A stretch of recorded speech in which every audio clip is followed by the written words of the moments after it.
if a child is getting bullied, I strongly advocate them to learn combat sports, martial arts, combat sports, whatever. It's not so much to beat the bully up, but to build confidence. I don't even care where this road leads. All I know is when my heart is God with a dream.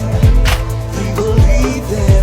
Throw my hands up, touch the ceiling. I don't even care where this road leads.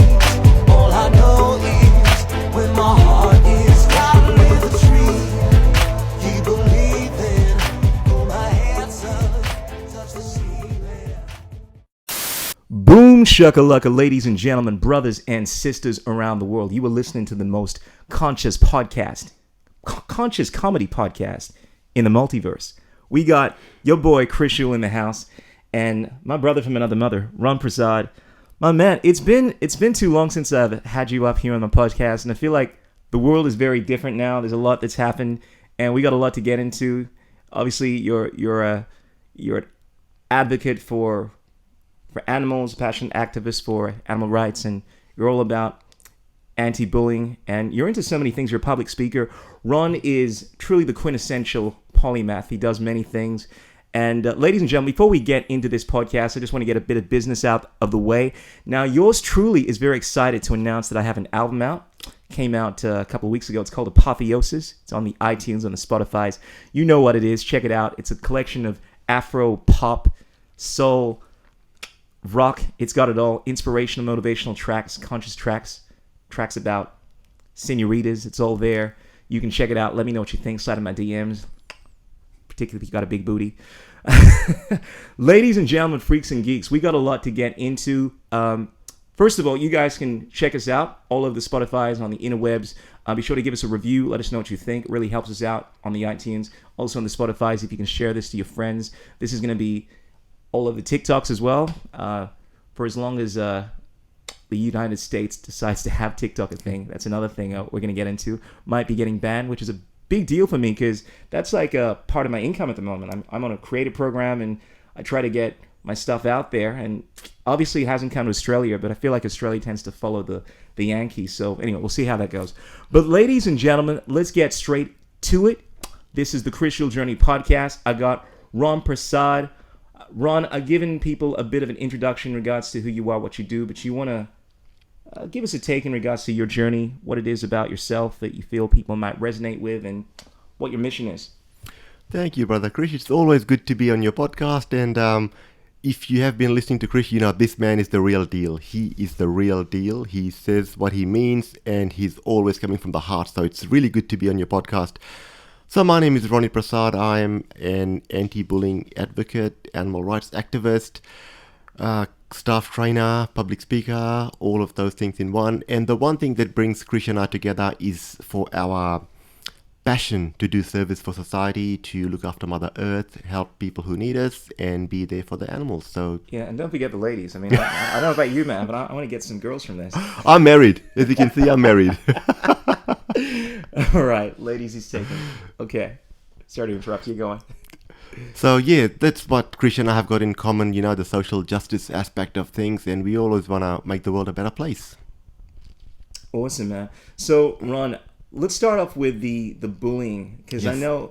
I think the last time I spoke to you, we were both ambassadors of Anti-Bullying Australia, and you've stuck with that. That's been a big part of your activism. You're not just about the animal rights, you're all about rights for all living beings, it seems, and Yeah. obviously you want to take care of the children. Yeah. You know, got to save the children. And what do you see going on in the bullying world right now that's the biggest problem? And what's your experience been with that? Well, bullying's still prevalent in society. People might think that with the advent of social media, kids at school only get bullied online, but I had a phone call from a lady whose daughter's been getting bullied extensively physically. There's 4 girls in her school who are picking on her every single day, and this girl's only 12 or 13 years old. So my charity, Beat Bullying with Confidence Foundation, we support parents whose kids are getting bullied. We support kids who get bullied, and we take it one step further. We even work with bullies to help them overcome their behavior and become better people. So we believe in a holistic approach to bullying. There's no point in just addressing the cause or the effect, just one by itself. You have to address both the cause and the effect. So Beat Bullying with Confidence Foundation, check us out. beatbullyingwithconfidence.com. Just .com, not .com.au. And if you know of any kids all around the world who are getting bullied, please feel free to contact us. We're a small charity. We don't charge any money. We just want to help kids overcome bullying, build their confidence, and do something good with their future. Wow, I didn't realize this was your full-time. Well, I know this is a charity, but you have yourself a charity organization now? Yeah. We've been in operation for just under 10 years now. Okay. And we are fully registered with the Australian Charities and Not-for-Profit Commission. And we don't get much funding. It's mostly self-funded. You know, we might get a bit of money here and there, but it's all about helping kids. That's what we focus on the most. Sure. So what's the motivation behind this? Because, I mean, I know you're a passionate guy. You care about people. But bullying, there's so many causes. But obviously, this has been a foundational aspect of what you do. Were you, not to be presumptuous, but do you have your own personal experience with this that brought you to this particular area? What was the catalyst in you getting into this line of work? You're right. I was bullied extensively at school, and I was born in Fiji. We moved to Australia in the early 90s. I was 12 years of age, and I went to school in the northern suburbs of Melbourne, and having dark skin, I stood out like a sore thumb, and that made me a target of bullies. I was a very skinny, weak kid, and it got to a point, Krish, where I was thinking of dropping out of school completely because I just couldn't bear the thought of going back and facing the demons again. So what kind of bullying was it? Because, you know, there's the kind of, like, boys will be boys, not to advocate for that, but kind of like, you know, you tend to make fun of your friends because you know they can handle it. You know, like, you know, back in the 60s, you know, people would be like, scuzz bucket, you know, moron, you know. They just say little things like that, and you can take that as a form of bullying, but it's just kind of how guys interact with each other. But what was the extent of your bullying? Was it just name calling? Was it physical? It was physical. It was very physical, yeah. So a lot of times, you know, got my shirt pulled, my locker was tipped upside down, and my books were taken. And I remember one particular incident where a guy, I was in year 8, I think. It was a music class. I clearly remember this day. He grabbed my books off me, threw the books in the bin, and he started spitting on my book. Nothing I could do. What do you mean nothing you could do? I mean, I guess was this guy a lot bigger? Yeah, bigger, stronger than me. He had a lot of friends. I was this weak, skinny kid who could not take a stand for himself and just had to get through it. But the good thing for me was that I had a friend who was also a migrant kid who was also getting bullied, but he was a big, strong boy. And we stuck like glue to each other, and we supported each other. And Beat Bullying with Confidence Foundation, he is the co-founder of our charity. So the two of us got together in 2014 and thought, let's just use our experience to help kids who are getting bullied. And I've done presentations all over the east coast of Australia. I've spoken to the biggest audience I've addressed. It was about 1,100 kids at one school in particular in Melbourne. That's awesome, man. We've been to many regional schools, been on radio interviews, podcasts like this, newspapers, magazines, written who knows how many articles published on LinkedIn and many other platforms around the world. Sure. And Krish, our message is simple. When kids get bullied, their confidence takes a hit. So you gotta work on your confidence. Build your confidence and beat those demons and make something good out of your life. That's our message. I want to just get back to your story there, because you mentioned that there was a guy who went on to form this foundation with you that was looking out for you. Yes. And did this guy come to your rescue? I mean, how did he help you address the bullying that was going on? We were both new to the school back in, was it 1990 or 1991? And we were the two new kids. Sure. And we got picked on because we had no friends. Sure. It's just him and I. And yeah, we just made a pact that we'll help each other and just get through one day at a time. That was our goal. Get through one day at a time. And, you know, they say safety in numbers, but there were lots of bullies at the time. So was this more emotional support, like looking out for each other? I thought this might have been like, all right, well, you know, I'm going to intervene physically here and start beating the shit out of people. You know, this is, I guess that was the that was the experience I had as a kid, because whereas people would try to fight me and things like that, and I was never someone that really looked at it as a massive issue. Like I'd get a lot of name calling, like dog shit, all that kind of stuff. This was a time when racism was a lot more prevalent, but it wasn't something that seriously affected me. I just never identified myself with, this is in terms of racism and all that kind of stuff, in the same way that a lot of other people did. And whereas I get into fights, it was also kind of fun for me. Like we played Donkey Kong and people were gang up on me, and I was typically stronger than most people. And the cool thing is, I also had a brother that was looked up to as being an absolute superstar. Oh, good. And it was this weird phenomenon because, I'd be getting bullied. I remember one time it became somewhat of an issue. I think I told my brother about it, and he got all of his mates to come in and beat the shit out of all. Like they were in grade 5 or 6, and these kids were like in grade 2 or 3. And basically, I didn't really need it, but this is just the kind of brother I had. Like his friends came out, and they were so into protecting me that they beat the shit out of all these little kids and told them never to pick on me ever again. And after that, I didn't have any trouble. But the idea of dealing with it emotionally, that's one way to deal with it. But I think sometimes the best way to deal with this kind of stuff is to stand up for yourself. And I'm wondering, did you have any instances like that? Because obviously this went on for a number of years. Was it just a matter of you dealing with it emotionally with your friend, trying to help each other through it, trying to be safety in numbers, or did you confront these bullies at some point? No, I had a very spiritual background from my parents, and I never believed in violence. I never thought violence was the answer. My best friend, he at one stage, he just blew up. So he took on a guy physically. They got into a fight, and my friend came out the better because he was a very big, strong boy. Mm-hmm. And that kind of set a precedence that, if you pick on Ron, Gus will be there for him, and vice versa. And one of the ways I dealt with it, Krish, was early on in my school journey, teachers told me that I've got the physique to be a good long distance runner. So I started running. Mm-hmm. And although practically speaking, I was running to compete and win, on an emotional level, I was running away from the bullies. So that was my outlet to run. Mm-hmm. To run. And to any child who's getting bullied there, my suggestion is to find some physical outlet to let it out. Absolutely.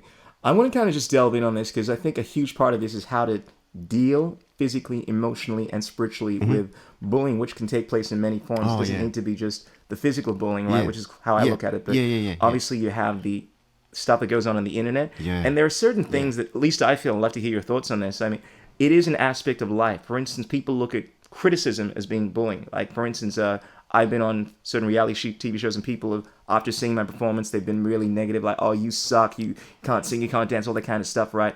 Oh, you should never do that. Some people look at that as a form of bullying, but then there's another level where this actually happened when I was on The Voice some years ago, where a girl was actually getting death threats. They were so angry at her because she was chosen by will.i.am on my team, right, as opposed to this other girl, that she was actually getting death threats, and that is obviously crossing the line.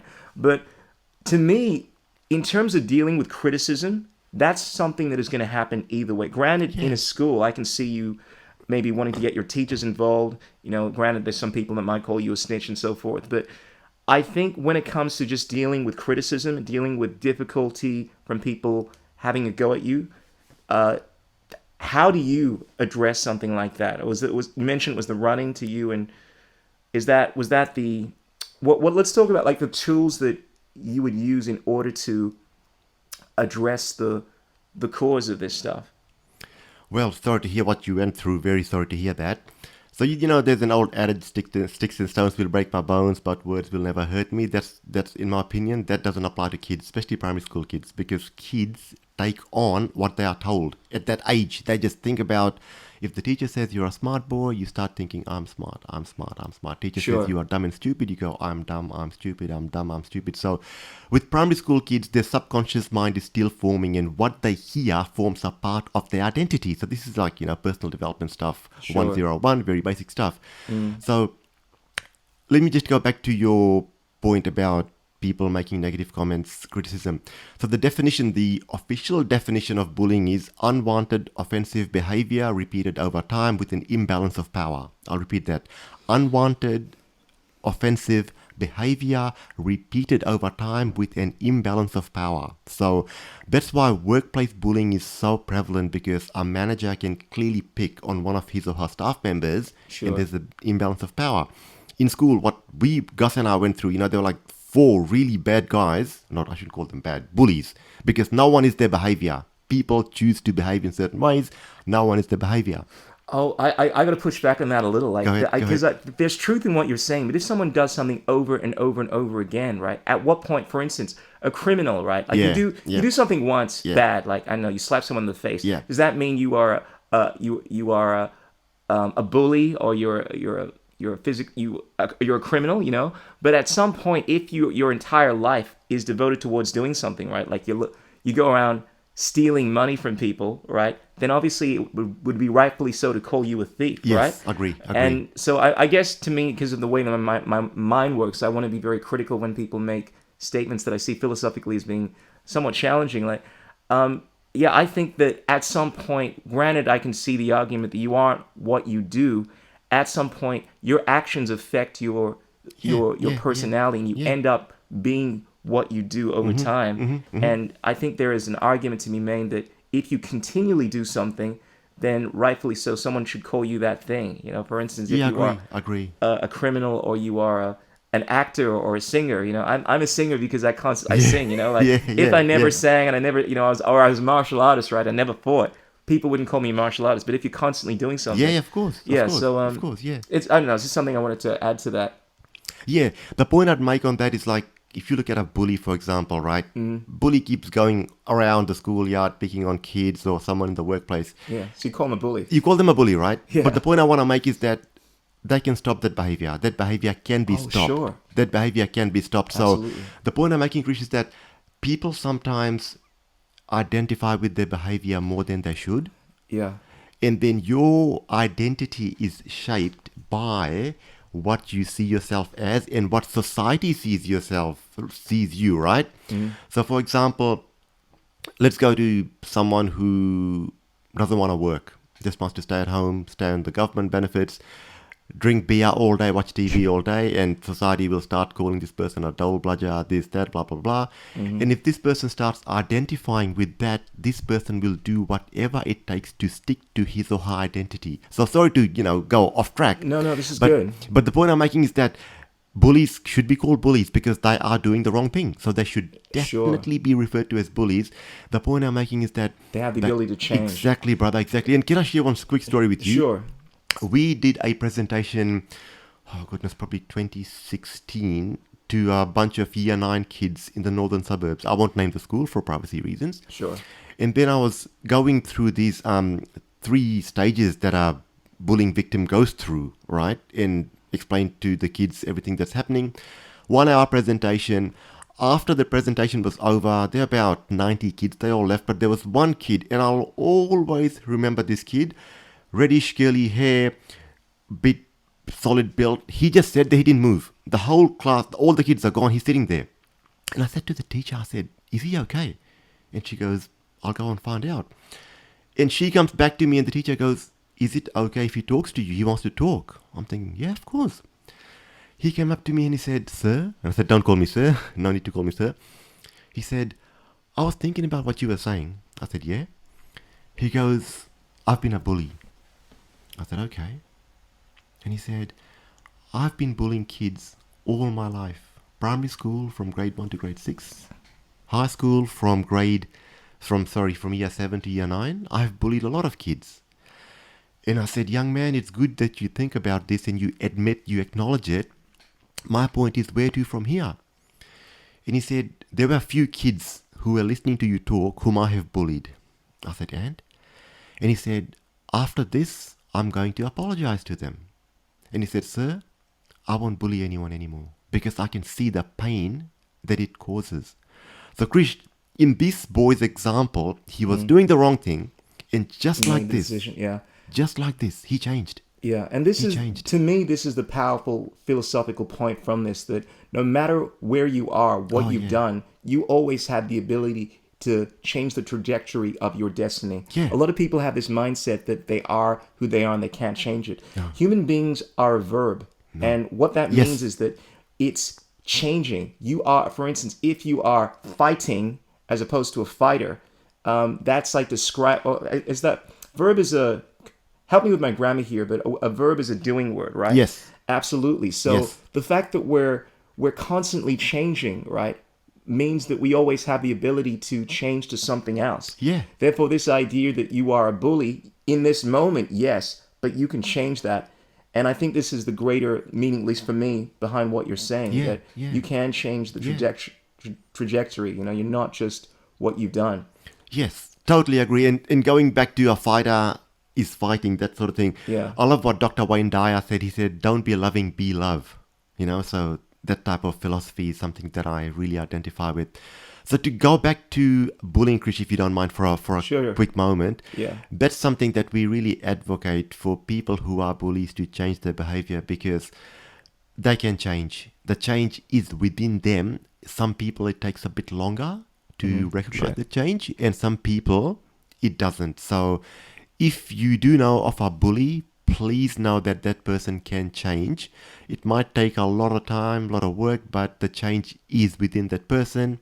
And how it comes up or when it comes up, no one knows. Sure. One of the things I wanted to address there, because we kind of touched on this, I was talking about like the addressing how to combat bullying and all that kind of Yeah, stuff. Because yeah. where is a bully, someone that is actually doing the bullying, Yes. they can change themselves, right? Yes. And that's one of the ways to address to make them aware that they don't have to continue doing this, and make them aware of the repercussions that it has on other people and so forth. But this is, I guess, another approach, right? To addressing this kind of stuff, because I love these kung fu movies. I was brought up watching a lot of kung fu, and you know, often you see a lot of kung fu movies, you can't have a few minutes without fighting, right? And they're always bullies, right? There's like Bruce Lee dealt with this. You know, he was picked on. This is a common theme amongst superheroes, right? Yeah, and yeah, eventually he learned how to fight, became strong, stood up to the bully. And I get your whole thing is, you know, you don't want to use violence and so forth, but to me, one of the greatest things you can do is to defend not only yourself, but those that you care for.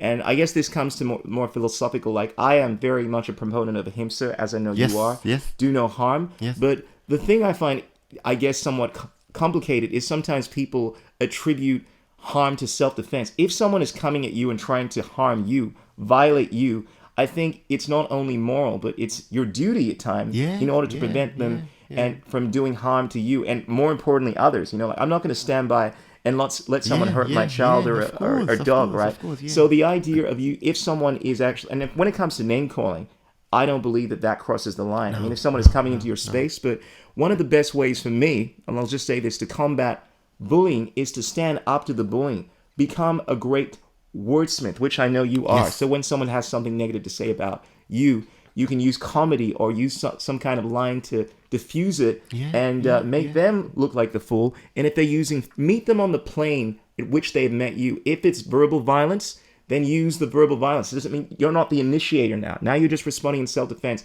You're a loser. One of the things my brother used to do, and he's like the best at dealing with criticism. Anytime someone would insult him and say, "You're not a loser," like someone would call him a loser, and he'd be like, "You're not a loser. I mean, I know you're mentally challenged at times, bruh. You can actually succeed. Stop calling yourself a loser." "No, I meant you were a loser." "Listen, you're not a loser," and it would just get into their minds, right? And this is a way you deal with this kind of stuff. Or comedians, they use comedy to diffuse this stuff. Or classically, someone is beating you up every day. You stand up to them. You learn martial arts. What up? And before you know it, they're like, okay, I'm not going to mess with Ron anymore because this guy is going to wear me down. This guy's got endurance. He's always running around. And look, I can't be dealing with having to fight this guy every day because he's not going to tire out. You know, so by standing up to the bully, because the reality is that there are some people, I believe, maybe this is just my ideology, they won't or they don't change. They don't see that it's upsetting you, and they're going to continue to do it until you stand up to them, and then you say, "Hey, look, you're not going to play this game with me." And then eventually, they back off. I agree with you 100%. The point I want to make, Krish, to what you have said, bullies are weak people. They are weak. That's why they pick on others that agree. they think they can, put down or have control over. It's all about mind control in most cases. So I've seen this over and over again. Once somebody stands up to the bully backs off. The bully backs off. So I agree with you. If someone's trying to beat somebody up and you and I are standing there, we're not going to just watch. We'll just go, "Please stop this. It's not right." Yeah. But my opinion, if a child is getting bullied, I strongly advocate them to learn combat sports, martial arts, combat sports, whatever. It's not so much to beat the bully up, but to build confidence. Absolutely. Not so much to beat the bully, but just to build the confidence factor. Yeah. Yeah, there's this African proverb. It would be so cool if I can remember this verbatim right now, because it's so appropriate. But it's something to the effect that when there is no, when there is no enemy within, the enemy without cannot harm you. Wow. Oh, that was powerful, right? I had to add my African accent into that. But it's so, yeah, exactly. When you don't have any, when you were strong enough within yourself, right? Like you've dealt with all the insecure. Because here's the thing. This is a little philosophical. I'll just touch on this, then we can move on, because there's a lot of stuff I want to cover. But when you think about it philosophically, words like people uttering things to you, right? They're vibrations and then they have an intent, right? Yeah. But it's your mind that receives. If you don't speak the language they speak, right? Now, a lot of you don't understand what they said, but it's your mind that interprets it and then gets annoyed, angered by it, and then it allows you to weaken if you allow it to do that. But if you're such that you are so strong that these, you've built up your defenses where people say things like you're a loser and you don't care about it, and you just move on. Like people, there's nothing more powerful. And people, and the bullies, they see this. They call, "Oh, you're a freaking idiot. Why aren't you getting angry?" Like one of my favorite anime series, like it's called Dragon Ball Z, right? There's this scene where Vegeta, he's this bad guy. He is getting mad at Goku because he's just not responding to all the anger and the insults. And he's like, he says something like, "Why won't you get angry, Kakarot?"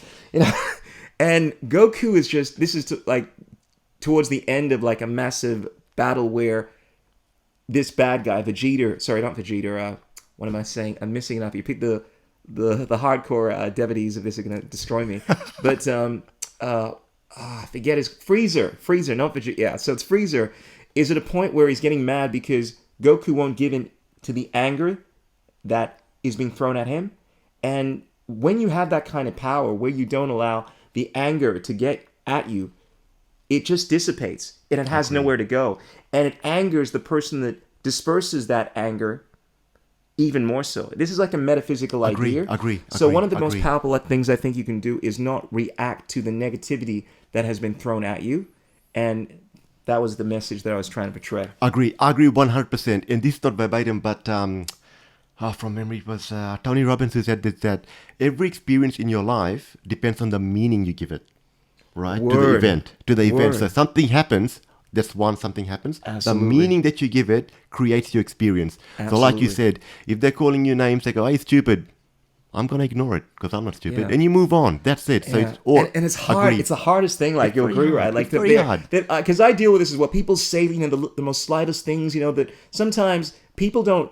Everyone reacts differently, different things, and then it'll be the slightest thing that really gets under my skin. But it's like snake venom. Sometimes the more that you deal with it, you train yourself to deal with it better.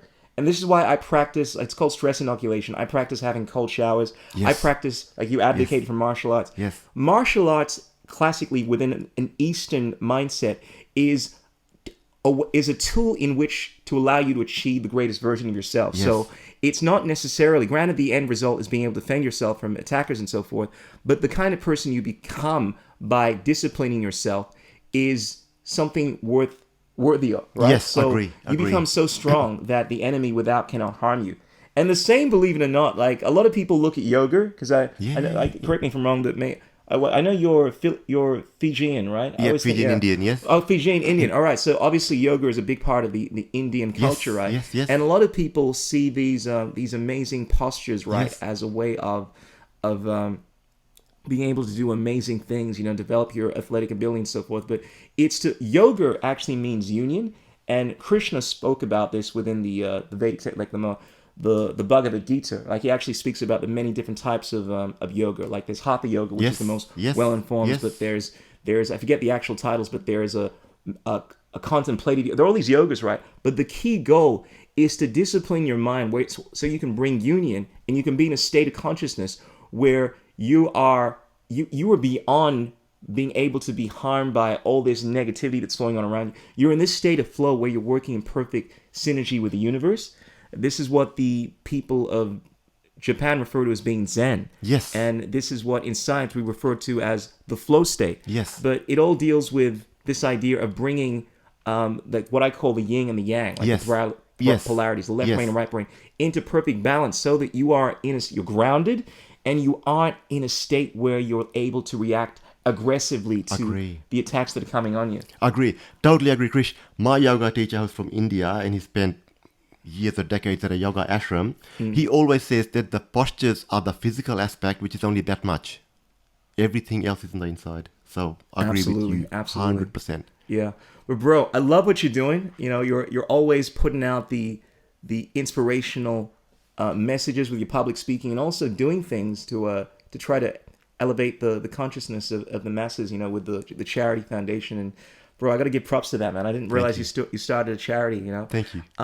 One of the things I feel like this kind of touches on maybe on the whole kind of bullying thing, because I'm very passionate about. Well, people call it politics, call it what you will, but a lot of the things that are going on in the world right now, dealing with animal rights, and a lot of times people don't look at this as bullying, but to me, anytime where someone's trying to stifle the freedom, the rights of others, that kind of stuff, this moves into a world of bullying. And if you have a look at what goes on in the world of animals, the way that we treat animals, obviously a touchy topic right now, but also even into politics, like certain governments trying to restrict the freedoms of people and trying to enslave them, so to speak. People don't always make that connection, but I look at that as being a form of bullying in of itself. So just addressing some of the issues that are going on right now, this might be a little bit of a tangent, but I know we're both passionate about the animals, and I think a lot of people may be familiar with a movie called Cowspiracy that came out a few years ago. This dealt with the environmental side of plant-based diet, veganism, and essentially, anyway, the makers of this have made another video that is just as controversial, if not more controversial, a documentary called Christspiracy. And I don't think there is anything more dubious, more challenging, confronting than religion. Religion and politics, they're the things you want to stay out of, right, in a workplace. And this topic is sure to rub people the wrong way. But anyway, I haven't seen it yet. The makers of it are advocating for this narrative that Jesus Christ lived on a plant-based diet, essentially a pure vegetarian diet, right? And I actually came across the trailer. I haven't seen it yet, but I wanted just to play it for everyone, just to see if we can get an insight into it and talk about it a little. So let me play this for you all, and we can. You want to look at it here? Is there a spiritual way to kill an animal? I'll put it this way: how would Jesus kill an animal? Is there a peaceful way to kill an animal? I think we need to wrap things up. What's this thing about animals, guys? What's this thing about eating animals all the time? You want to know about more Buddhist stuff, don't you? Wow. It's like there's certain. It's a long conversation I had with Cameron Walters. Let me get rid of this. It's usually the elephant in the room. You can talk about a lot of things, but I feel like it's been like that for the last few years. There's certain topics that if you bring up, people will have a very strong reaction to. Obviously, anything that affects people's ideology, their belief system, is going to be one of them. Sometimes that can be in the realm of religion, but it can also be in the realm of politics, or it can be in the realm of science. And this is definitely one of those topics that I find people have a very strong reaction to. But to me, it seems that for someone that was brought up as a Christian, but also through my dad had an influence in many different religions. I wouldn't call them religions, just philosophies in regards to how the world worked. I developed, granted an understanding of basic ideas within Christianity, but also the basic philosophies underpinning Eastern spiritual traditions, like ahimsa, nonviolence, and so forth. And I think you can apply that to Christianity. I mean, ultimately, Jesus Christ was an extremely peaceful person. And I think if we extended that logically to all beings, then the most humanitarian diet would be a diet that abstained from wanting to injure beings. Like if you didn't have to kill animals, obviously to eat them, it would be logical. Now, granted, I haven't seen the documentary, but it does touch on the biblical side of things in regards to certain passages that show that there's evidence to suggest that Jesus Christ was a plant-based person. I will say this, though, for someone that is not a big proponent of the Bible, because my understanding is it's been rewritten many times under the Pesher technique, which requires embellishment. Everyone is familiar with the formal meeting that took place in the Temple of Nicaea, where there are certain texts that were taken from various books and which became the Bible. But if you can actually trace the origins of the Bible, many of the ideas within it, to much later traditions. For instance, the teachings within the Hermetical tradition, believe it or not, this deals with ancient Egypt. You find a lot of the ideas within that have made their way into the Bible. And for someone that is a student of the Hermetical sciences like I am, it's very clear to me that the Bible has certain ideas that are not from what we would conventionally call Christianity. They have a much much later reference point. And if we have a look at the most formally recognized evidence relating to Christianity, you have a look at the Dead Sea Scrolls. What we learned from that is that there was a group of people, because this, from what I understand, is the only time where they've actually seen recorded evidence referencing Jesus Christ, the sons of light, right? And they make reference in the Dead Sea Scrolls to these group of people known as the Essenes. And this religion, it's not really a religion, not by my understanding. It deals with a Gnostic tradition, and more of a spiritual tradition of Christianity. The Gnostics were one of the earliest branches of Christianity, and it ties to the Hermetical tradition. But the idea within Gnosticism, which is something that I actually very much do understand, is, well, one, they had a very different understanding of Christianity to the mainstream tradition. They looked at Jesus Christ as someone that came down to separate the wheat from the chaff. He was more of a combative figure, and essentially was trying to liberate beings from the tyranny of the world. And in the Gnostic tradition, in fact, you'll find it's a very common thing you find within the wisdom traditions. For instance, dating back to Pythagoras, who's by the way was the first universal genius. I mean, you have a look at ancient Greece, and you have a look at the ideas that form the Western society around spirituality and so forth. These are taken from, you can actually trace this from ancient Greece to ancient Egypt. Pythagoras, right, who was a student of ancient Egypt, who perpetuated the same teachings as the Essenes. And I say this because I'm someone that has deeply studied this kind of stuff. And it is a common theme within the school of thought that these people lived off of a plant-based diet. Unequivocally, Pythagoras did. In fact, what it meant to be a vegetarian in ancient times was to be a Pythagorean. So over 2,000 years ago, I wrote a book on this, bro. Wow. It's called Vegan Prince Warrior King. Wow. But basically, Pythagoras went about having his students do a lot of things that would be considered weird, like they'd have to go for a year of not speaking to discipline them. But a big proponent of his tradition, which was the Pythagorean diet, which required people to abstain from eating animals, right? Most people speak about the ethical and then the physical effects and so forth, but there is a spiritual idea in regards to trying to purify yourself. And look, I realize that this kind of stuff seems very foreign to a lot of people here, but if you have a look at the tradition of the Essenes, which is referenced within the Dead Sea Scrolls, this Gnostic tradition, which is one of the earliest branches of Christianity, right? And you have a look at religions like Manichaeism and Zoroastrianism, and these are very Gnostic traditions. They very much follow this idea of abstaining from violence towards all living beings. Mm-hmm. And I don't know if this documentary touched on this, but it would be interesting to hear some of the references they have to argue for this case. But it's just something, personally, I don't care if Jesus Christ was Yeshua, because obviously the figure is very much contested, what he did and so forth. Whether he ate meat or not, to me it's irrelevant. Like, to me, the greatest concern is what is the most moral thing to do at present day. Any person, regardless of who they are, at some point may have done something that's bad. But as we were speaking about bullying, right, just because you've done something doesn't mean that you could change. Many figures throughout history ended up doing things. They changed their ways. Benjamin Franklin, who I often cite, he was someone that was an animal. Most people look at him as just being an abolitionist, but no, he was also an animal rights activist in the sense that he made the decision to avoid eating animals, right, at a point. And you can actually reference it in his work. And he went through this thinking, like he started off saying, questioning what it was right to eat and so forth. But he wasn't always such. And you can have a look at pretty much any figure, and it hasn't always been this linear trajectory where they've always been good. They do something, and then they change their ways. Does that make sense? Yeah. So do something that's wrong, and then eventually they learn the error of their ways. So to me, it's not really a question of whether Jesus Christ, what I guess you have to ask.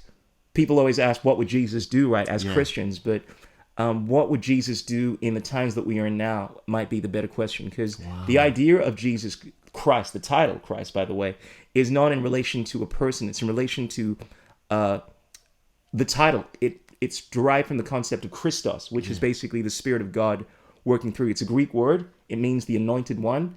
And Krishna was also someone of this stature. Like the idea is Christ is a title. Like you are this avatar that's come down. Yes. I personally believe there are many figures that have come through on this planet in order to bestow knowledge and uplift the vibration of the world. But I'd love to get your thoughts on that, because I've just gone on this long rant. No, I understand. I know we both haven't seen the documentary, but what are your thoughts? I know you're not typically you brought up as a. My thoughts on this documentary, like based on the trailer we just saw, it will be very controversial. I mean, already is. But brother, I just have to agree with what you said. It doesn't matter whether Jesus was a vegetarian or not, but I absolutely loved how you said, what would Jesus do right now in this day and age? Absolutely love it. That was gold. Thank you. Yeah, absolutely. I think a lot of animal rights activists, vegans, vegetarians always make the case, because I think a counter argument is that, the people have been doing this kind of stuff for a long time. Like you hear this argument that, my ancestors did this, and but you currently live in a time where you don't need to participate in these horrible things, because we've learned throughout history. Yes, there was a time, believe it or not, and you should definitely believe this, where people participated in slavery. And it's not just something that took place within the United States. It was ubiquitous in the ancient world. Most likely your ancestors were slavers or slaves. And the idea that just because that happened in the past is something that we should do now would be ridiculous, right? So in a similar light, if we look at this purely from the facet of what I call, like there's this concept in deontology, like this is the whole realm of what I call legit moral philosophy, that if something is right, if something is moral, it shouldn't change regardless, right? Agree. Then if we are constantly trying to matriculate to a high level of understanding, right, and in regards to the truth, what is right, what does our understanding of the world as we know it tell us now in regards to what we're doing, regardless of what we thought thousands of years ago? If it is definitively wrong to do this thing, then it doesn't matter what happened in the past. Let's stop doing it right now. They're my thoughts on that. I agree, Krish. I agree. And can I just go back to what you were mentioning earlier? So I know some people love eating meat. We can't change their thinking and all that, right? But if you look at it from a practical point of view and a metaphysical point of view, okay, and they say you are what you eat. Be careful what you put in your body. And I read this quote a few weeks ago. It said, before you eat something, ask yourself this question: will this cleanse me or will this clog me? Right? So this is thing. So in terms of putting things into your body, from a physical point of view, before an animal is slaughtered, I'm talking about commercial meat production, the animal is scared. It is scared, so scared. And there's a video on YouTube, I think it's called A Bull Trying to Escape a Slaughterhouse. You can see the fear. That was a big one for me as well. You can see the fear in the poor bull's eyes, right? So when the bull is killed, there's all these stress hormones running through the bull's body. And when you eat that meat, it goes into your body. From a metaphysical point of view, there's so much fear inside that animal. And when you eat that animal from an energetic point of view, you are putting that fear into your body. 100%. And look at the world we're living in now, Krish. Yeah, this in People are short. fear-mongering works like a treat right now. Absolutely. I didn't really want to go into this because it's all metaphysical, but this essentially is the metaphysical. This is the metaphysical tradition, at least in regards to why the Essenes abstain from eating flesh-based foods, because the matter, it weakens your vibratory field. It does. And it has an effect on you. I mean, we are what we take into ourselves. Exactly. And it's a common shamanistic tradition where before some of these shamanistic traditions go on some kind of spiritual rite of passage, like they do ayahuasca and so forth, they spend time purifying themselves. Like you often hear when people, just before they take ayahuasca, they do it properly through a shaman, they purify themselves. They only drink water, or they go through all these practices and so forth. And it's a common thing for them to also abstain from eating flesh, because there are certain things we do, right? Like, it's not, I don't think it's black or white, but there are certain things that we can eat, we can take into ourselves that are going to dampen our vibratory field. They're going to make us more positive and so forth. And look, there are many things. I wouldn't say meat is the only one. Like, a lot of processed foods, being around negative people, or even certain environments, right? But if you are someone that is devoted towards a life of spiritual intensity, then you would be doing what you can in order to minimize that. And I often say people of spiritual intensity do not make their bodies a graveyard for dead corpses. And it sounds harsh, but in the same way that people of physical intensity do always work out and they do not eat poorly, right? People that are devoted towards something, like most people couldn't be an Olympian, right? Because the kind of thing that you need to do in order to put your body through, most people just wouldn't be able to handle it, right? In the same thing, like, if you want to live a normal life, right, fair enough, but if you're not going to do it for the animals, right, if you're the kind of person that is devoted towards trying to attain the highest version of yourself that you can, then it's incumbent upon you, if you were not just focused on physical development, but mental development, but also spiritual development, to be thinking about what you are putting into yourself and the effect that it has on your spiritual thing. This is one of the reasons why even the Christians, they practice, what is it called? Lent. You know, the Muslims, they practice, I think they have periods where they abstain from eating flesh or something. Like, I think it's during when they fast and so forth. But it's done for many reasons. But there is a common theme within a lot of religions to abstain from doing certain things, right? Like eating animal-based foods in order to heighten their spirituality. And there's a whole metaphysics behind that kind of stuff. But bro, there are a few things I wanted to get onto, man, because a lot has happened since I spoke to you, man. And what I like to do is when I put this thing up, right, like, I have a segment for other platforms, because there's certain platforms that are just not going to allow certain conversations, you know? You know, I literally packed my bags. I was on the verge of leaving the country, left my house, and eventually I ended up staying in the Gold Coast, you know, because then that was the other alternative. But it was a very difficult time, because the most difficult thing was living in a world where I felt, because it's one thing having all this information, right, but people didn't even want to talk about this thing. No, Krishna. Yeah. And I remember, I think it was like late 2021 or mid 2022. So many politicians were going around saying this is the pandemic of the unvaccinated. Yeah. So the fingers were like, blame him. It's their virus, you know. And I remember one day going to a department store, probably mid 2022, and they were checking everyone's vaccines status, so I couldn't get in. A cinema I couldn't get in, restaurant I couldn't get in. Absolutely. And here's one of the most weird things. I had a friend who was in New South Wales, and he traveled to the border of Queensland, New South Wales. And he made a video on YouTube and Facebook, and he said, if I cross this line and go over there, I can't eat at a restaurant. I can't go to a cinema. I can't go to a department store. But if I stay on this side, and he goes, look, this is only a few meters, I am safe. So there I'm a threat, but here I'm safe.